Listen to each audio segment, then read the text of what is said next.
ಗೀತಾ ಮಹಾತ್ಮೆ.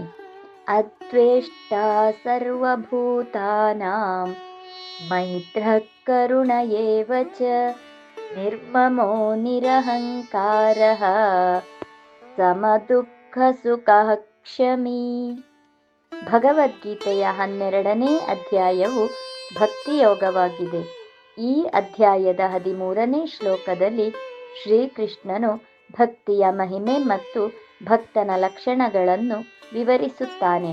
ಭಗವಂತನು ನಮಗೆ ನಿಜ ಭಕ್ತನ ಗುಣಲಕ್ಷಣಗಳು ಏನು ಎಂಬುದನ್ನು ತಿಳಿಸುತ್ತಾನೆ. ಇದರ ಮೂಲಕ ಭಗವಂತನು ಮಾನವನ ಒಳಗಿನ ಶುದ್ಧ ಮನಸ್ಸಿನ ಮಹತ್ವವನ್ನು ನಮಗೆ ಬೋಧಿಸುತ್ತಾನೆ. ಮನುಷ್ಯನಿಗೆ ಹೊರಗಿನ ಆಚರಣೆಗಳಿಗಿಂತಲೂ ಒಳಗಿನ ಸ್ವಭಾವ ಶುದ್ಧವಾಗಿರಬೇಕು ಎಂಬ ಸಂದೇಶ ನೀಡುತ್ತಾನೆ. ದ್ವೇಷರಹಿತನಾಗಿರಬೇಕು, ಎಲ್ಲ ಜೀವಿಗಳಲ್ಲಿಯೂ ಸ್ನೇಹಭಾವವಿರಬೇಕು, ಕರುಣೆ, ಕ್ಷಮೆ ಮತ್ತು ತ್ಯಾಗದ ಗುಣಗಳಿಂದ ನಡೆದುಕೊಳ್ಳಬೇಕು. ಅಹಂಕಾರ, ಮಮಕಾರ ಬಿಟ್ಟು ಸಮಬುದ್ಧಿಯಿಂದ ಹೃದಯವನ್ನು ಪರಿಶುದ್ಧವಾಗಿಡಬೇಕು. ಈ ಗುಣಗಳನ್ನು ಬೆಳೆಸಿದರೆ ಮಾತ್ರ ಭಗವಂತನು ಇಂತಹ ಭಕ್ತನಲ್ಲಿ ತೃಪ್ತನಾಗುತ್ತಾನೆ.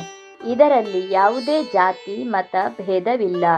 ಎಲ್ಲ ಜೀವಿಗಳ ಮೇಲೂ ಪ್ರೇಮ, ಸ್ನೇಹ, ಕರುಣೆ ತೋರಿಸಿದರೆ ಭಗವಂತನ ದರ್ಶನ ಪಡೆಯುವುದು ಸುಲಭ. ಆದ್ದರಿಂದ ಮನಸ್ಸಿನಲ್ಲಿ ಶಾಂತಿ, ಹೃದಯದಲ್ಲಿ ಕರುಣೆ, ಎಲ್ಲರಲ್ಲೂ ಸ್ನೇಹ ಭಾವನೆ ಬೆಳೆಸುವುದರಿಂದ ನಮ್ಮ ಆತ್ಮಶುದ್ಧಿಯಾಗುತ್ತದೆ.